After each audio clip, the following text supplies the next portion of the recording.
ವಸುದೈವ ಕುಟುಂಬ ಧಾರಾವಾಹಿ ತಂಡದಲ್ಲಿ ಜಗಳ ಶುರುವಾಗಿದೆ. ನಟಿ ಹಂಸ ಹಾಗೂ ನಿರ್ದೇಶಕ ಕಮ್ ನಿರ್ಮಾಪಕರ ನಡುವೆ ಫೈಟ್ ಶುರುವಾಗಿದೆ. ಅದು ಕೂಡ ಸಂಭಾವನೆ ವಿಚಾರಕ್ಕೆ ಶುರುವಾದಂತಹ ಗಲಾಟೆ. ಕೊಡಬೇಕಾದಂತಹ ಹಣವನ್ನ ಸಂಭಾವನೆಯನ್ನ ಕೊಟ್ಟಿಲ್ಲ ಅಂತ ಆರೋಪವನ್ನ ಮಾಡಿದ್ದಾರೆ ನಟಿ ಹಂಸ.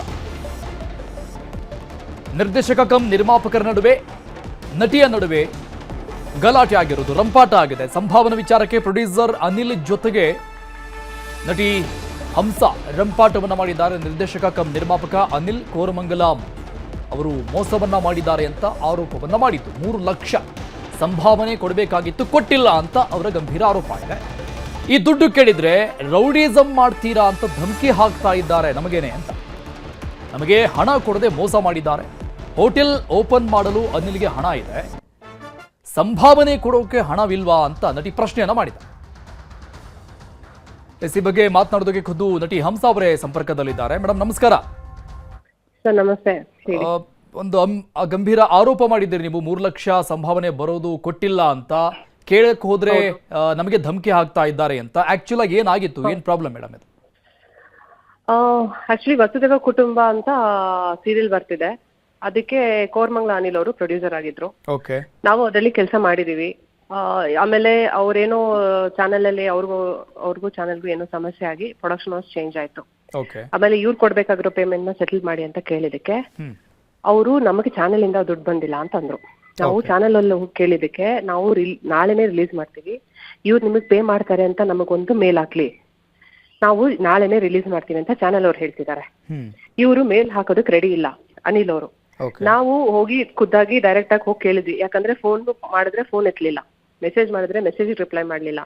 ಡೈರೆಕ್ಟ್ ಆಗಿ ಹೋಗಿ ಕೇಳಿದ್ವಿ, ಸರ್ ನೀವು ಯಾಕೆ ಹಿಂಗ್ ಮಾಡ್ತಾ ಇದ್ದೀರಾ, ನಮ್ಗೆ ಕೆಲಸ ಮಾಡಿಸ್ಕೊಂಡ್ರಿ ಅಲ್ವಾ, ಕೆಲಸ ಮಾಡಿಸ್ಕೊಂಡ್ಮೇಲೆ ದುಡ್ಡು ಕೊಡೋ ಜವಾಬ್ದಾರಿ ನಿಮ್ದು, ಚಾನೆಲ್ ಕೊಡುತ್ತೋ ಕೊಡಲ್ವೋ as a producer you should bear it ಅಲ್ವಾ. ಈಗ ಚಾನೆಲ್ ಕೊಟ್ರೆ ನಾವು ಪೇಮೆಂಟ್ ಕೊಡ್ತೀನಿ ಅಂತ ನೀವು ನಮ್ಮ ಕಮಿಟ್ ಆಗಿಲ್ಲ ಅಲ್ವಾ.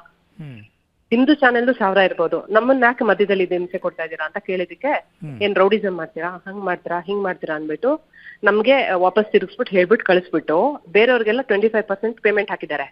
ನಮ್ಗೆ ನಾವು ಹೋಗಿ ಜೋರಾಗಿ ಮಾತಾಡ್ಬಿಟ್ವಂತೆ, ಅದಕ್ಕೆ ನಮಗ್ ಪೇಮೆಂಟ್ ಹಾಕಲ್ವಂತೆ, ನಾವ್ ಏನ್ ಬೇಕಾದ್ರೂ ಮಾಡ್ಕೋಬಹುದು ಅಂತಂದ್ರು. ಇವತ್ತು ನೋಡಿದ್ರೆ ಅವರು ಒಂದು ಹೊಸ ಹೋಟೆಲ್ ಓಪನ್ ಮಾಡಿದ್ದಾರೆ. ನಾವ್ ಬಂದ್ ಕೇಳಿದ್ವಿ, ನಮಗ್ ಕೊಡಕ್ ದುಡ್ಡಿಲ್ಲ, ನೀವು ಹೊಸ ಹೋಟ್ಲ್ ಹೆಂಗ್ ಓಪನ್ ಮಾಡಿದ್ರಿ ಅಂದ್ರೆ ಏನು ರೌಡಿಸಂ ಮಾಡಕ್ ನಾವ್ ಎಲ್ಲಿದ್ದೀವಿ ಅಲ್ಲಿ ಬರ್ತೀರಾ ನೀವು ಹುಡ್ಕೊಂಡು, ಇನ್ನೇನ್ ಮಾಡ್ಬೇಕಾಗಿತ್ತು, ಅವ್ರು ಎಲ್ಲೂ ಸಿಕ್ಲಿಲ್ಲ ಅಂದ್ರೆ ಅವ್ರು ಎಲ್ಲಿದ್ದಾರೆ ಆ ಜಾಗಕ್ಕೆ ತಾನೇ ಹೋಗ್ಬೇಕು. ಅದಕ್ಕೆ ಕೇಳಿದಕ್ಕೆ ನೀವು ಜೋರ್ ಮಾಡ್ತೀರಾ, ಹಂಗ್ ಮಾಡ್ತೀರಾ, ನಂದೆ ನಮ್ ದುಡ್ಡು ಕೊಟ್ಟಿಲ್ಲ ಅಂದ್ರೆ ಜೋರ್ ಮಾಡ್ಲೇಬೇಕಲ್ವಾ. ಎಷ್ಟಂತ ಪೇಷನ್ಸ್ ಕೇಳಕ್ಕಾಗತ್ತೆ? ನೀನ್ ಬೇರೆ ಆರ್ಟಿಸ್ಟ್ಗೆಲ್ಲ ಪೇಮೆಂಟ್ ಹಾಕ್ಯ ನಮ್ಗ್ ಹಾಕಲ್ಲ ಅಂದಾಗ ಪೇಷನ್ಸ್ ಆಗಿ ಮಾತಾಡ್ಬೇಕಾ? ನಾನಂದೆ ಹೆಣ್ ಕೇಳಕ್ ಬಂದಿಲ್ಲ ನಾನು ನಿನ್ನ ಹತ್ರ, ನಿಧಾನಕ್ಕೆ ಕೂತ್ಕೊಂಡು ತಾಂಬೂಲ ಕೊಟ್ಟು ಇದ್ ಮಾಡ್ಕೊಟ್ಟು ಹೋಗಕ್ಕೆ. ನಮ್ ದುಡ್ಡು ಕೊಟ್ಟಿಲ್ಲ, ಬಂದಿದೀವಿ, ಅದು ಪೇಷನ್ಸ್ ಆಗಿ ವೇಟ್ ಮಾಡಿ ತಿಂಗ್ಳಾನ್ಗಟ್ಲೆ ಬಂದಿರೋದು. ಈಗ ಏನ್ ಬೇಕಾದ್ರೂ ಮಾಡ್ಕೋ ಅನ್ನೋ ತರ ಇದಾರೆ ಅವರು. ನಾನ್ 3 ಬಿಟ್ಬಿಟ್ಟಿದೀನಿ, ಏನ್ ಬೇಕಾದ್ರೂ ಮಾಡ್ಕೊ ಅಂತ ಇದಾರೆ. ಇಂಥವ್ರಿಗೆ ಏನ್ ಮಾಡ್ಬೇಕು ಅಂತ ಗೊತ್ತಾಗಿಲ್ಲ ನಮ್ಗೆ. ಅಟ್ಲೀಸ್ಟ್ ನಾನು ಇಂತ ಕೆಟ್ಟ ಪ್ರೊಡ್ಯೂಸರ್ಗಳನ್ನ ಎಕ್ಸ್ಪೋಸ್ ಮಾಡ್ಬೇಕು ಅನ್ನೋ ಕಾರಣಕ್ಕೆ ಮೀಡಿಯಾಗೆ ಬಂದಿರೋದು. ಯಾಕಂದ್ರೆ ನಾಳೆ ದಿವಸ ಆರ್ಟಿಸ್ಟ್ ಗಳು ಕೆಲಸ ಮಾಡಿದಾಗ ಯೋಚನೆ ಮಾಡ್ಲಿ ಅಂತ, ಇಂಥೊಂದ್ ಜೊತೆ ಕೆಲಸ ಮಾಡ್ಬೇಕಾ ಮಾಡ್ಬಾರ್ದಾ ಅಂತ. ಆಮೇಲೆ ಚಾನೆಲ್ ಅವರು ಅಷ್ಟೇ ಯೋಚನೆ ಮಾಡ್ಬೇಕು, ಇಂಥ ಪ್ರೊಡಕ್ಷನ್ ನಾವು ಕೆಲಸ ಕೊಡ್ಬೇಕಾ ಕೊಡ್ಬಾರ್ದಾ ಅಂತ. ಆ ಯೋಚನೆ ಮಾಡ್ಲಿ ಅನ್ನೋ ಕಾರಣಕ್ಕೋಸ್ಕರ ನಾನು ಧ್ವನಿ ರೈಸ್ ಮಾಡಿದೀನಿ. ಬೇರೆ ಆರ್ಟಿಸ್ಟ್ ಗಳ ಯಾರಿಗೂ ಪೇಮೆಂಟ್ ಬಂದಿಲ್ಲ, ಇಡೀ ಯೂನಿಟ್ ಪೇಮೆಂಟ್ ಬಂದಿಲ್ಲ, ಆಯ್ತಾ. ಎಲ್ಲರೂ ಕಷ್ಟದಲ್ಲಿದ್ದಾರೆ, ಬಟ್ ನೋವು ನುಂಗ್ಕೊಂಡು ಕೆಲಸ ಮಾಡ್ತಿದ್ದಾರೆ. ಅವ್ರೆಲ್ರ ಪರವಾಗೂ ನಾನು ವಾಯ್ಸ್ ಯೂಸ್ ಮಾಡ್ತಾ ಇದೀನಿ ಸರ್. ತಮ್ಮದು ಅಗ್ರಿಮೆಂಟ್ ಏನಾದ್ರೂ ಇದೆಯಾ ಮೇಡಮ್ ಈ ಬಗ್ಗೆ? ಹೌದು, ಅಗ್ರಿಮೆಂಟ್ ಇದೆ. ಓಕೆ. ಎವ್ರಿ ಮಂತ್ ಪೇ ಮಾಡ್ತೀವಿ ನಾವು. ಹಂಗೂ ಕೇಳಿದೀನಿ ಕಮಿಟ್ ಆಗುವಾಗ, ಚಾನೆಲ್ ಕೊಟ್ರೆ ಕೊಡೋದು ಅಂತಲ್ಲ, ನೀವ್ ಕೊಡ್ತೀರಾ ಅಲ್ವಾ ಅಂತ. ಹೌದು, ನಮ್ದು ನಾವು ಕ್ಲಿಯರ್ ಮಾಡ್ತೀವಿ, ಅದ್ರ ಬಗ್ಗೆ ನೀವು ಯೋಚನೆ ಮಾಡ್ಬೇಡಿ ಅಂತಂದ್ರು. ಈಗ ತಮ್ಮ ಅಗ್ರಿಮೆಂಟ್ ಇದೆ, ಅವರು ಎಷ್ಟೆಷ್ಟಕ್ಕೆ ಫಿಕ್ಸ್ ಆಗಿತ್ತು ಏನು ಎತ್ತ ಅಂತ. ತಾವು ಲೀಗಲ್ ಆಗಿ ಏನಾದ್ರು ಆಕ್ಷನ್ ತೆಗೆದುಕೊಳ್ಳೋಕೆ ಮುಂದಾಗಿದ್ರೆ ಅಥವಾ ಕಂಪ್ಲೇಂಟ್ ಕೊಟ್ಟಾಗಿದೆ ಹೇಗಾದ್ರೆ? ಅದೇ ಇವಾಗ ಕಂಪ್ಲೇಂಟ್ ಕೊಟ್ಟಿದ್ದೀವಿ, ಇಲ್ಲೂ ಪೊಲೀಸ್ ಸ್ಟೇಷನ್ ಅಲ್ಲೂ ಸಾಲ್ವ್ ಆಗಿಲ್ಲ ಅಂತಂದ್ರೆ ಆಬ್ವಿಯಸ್ಲಿ ಕೋರ್ಟ್ಗೆ ಹೋಗ್ಲೇಬೇಕಾಗುತ್ತೆ. ಓಕೆ. ಅಲ್ಲ, ಈಗ FIR ಆಗಿದೆಯಾ ಈ ಬಗ್ಗೆ? ಈಗ ಕಂಪ್ಲೇಂಟ್ ಕೊಟ್ಟಿದೀವಿ, ಅವ್ರನ್ನ ಕರೆಸ್ಬೇಕು ಅಂತ ಹೇಳ್ತಾ ಇದೀವಿ. ಅವರು ಫೋನ್ ಮಾಡಿದ್ದಾರೆ ಸ್ಟೇಷನ್ ಇಂದ, ಅವರು ಬರ್ತೀವಿ ಅಂತ ಹೇಳಿದ್ದಾರೆ. ಬಂದು ಏನ್ ಹೇಳ್ತಾರೆ ಗೊತ್ತಿಲ್ಲ, ಆಯ್ತಾ. ನನ್ಗೆ ಅದೇ ನಾವು ಅವ್ರಿಗೆ ಮಾನ ಮರ್ಯಾದೆ ತೆಗೆದ್ಬಿಟ್ವಂತೆ. ಈಗ ನಾವ್ ಮನೆ ಬಾಡಿಗೆ ಕಟ್ಟಿಲ್ಲ ಅಂದ್ರೆ, EMI ಕಟ್ಟಿಲ್ಲ ಅಂದ್ರೆ ನಮ್ಮ ಮಾನ ಮರ್ಯಾದೆ ಹೋಗಲ್ವಾ ಸರ್? ಹೋಗುತ್ತವಾ? ನಮ್ಮನೆ ಮುಂದೆ ಬಂದು ಜಗಳ ಮಾಡ್ತಿರೋರ್ನ ಏನಂತ ಹೇಳೋಣ ನಾವು? ಅಲ್ವಾ? ಹೌದು. ನಿನಗ್ ಮಾತ್ರ ಮಾನ ಮರ್ಯಾದೆ ಇರುತ್ತೆ, ನಮಗಿರಲ್ವೋ? ಈಗ ನನ್ ದುಡ್ಡು ನನಗ್ ಕೊಟ್ಬಿಟ್ರೆ ನಾನು ಯಾಕೆ ಬರ್ತಿದ್ದೆ ನಿನ್ನ ಹತ್ರ ಮಾತಾಡಕ್ಕೆ? ಓಕೆ. ಅಲ್ವಾ?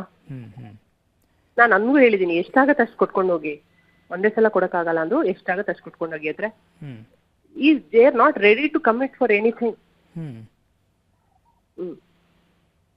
ಈಗ ನಿಮಗೆ 3 ಲಕ್ಷ ಪೆಂಡಿಂಗ್ ಇರೋದು, ನಿಮ್ ತರ ಎಷ್ಟು ಜನಕ್ಕೆ ಎಷ್ಟೆಷ್ಟು ಲಕ್ಷ ಪೆಂಡಿಂಗ್ ಇದೆ ಅಂತ ಯಾರಾದ್ರೂ ಹೇಳ್ಕೊಂಡಿದಾರ ನಿಮ್ಮ ಹತ್ರ? ಅಂದ್ರೆ ಇದೇ ಸೆಟಲ್ ವರ್ಕ್ ಮಾಡೋರು, ಇದೇ ಸೀರಿಯಲ್ ವರ್ಕ್ ಮಾಡ್ತಾ ಎಲ್ಲ ಹೇಳ್ಕೊಂಡು ಎಲ್ಲಾರು ಇದ್ ಮಾಡ್ತಾ ಇದಾರೆ. ಎಲ್ರಿಗೂ 4 ಲಕ್ಷ 5 ಲಕ್ಷ 7 ಲಕ್ಷ ಎಲ್ಲ ಲಕ್ಷಾನ್ಗಟ್ಲೆನೆ ಬರ್ಬೇಕು. ಓಕೆ.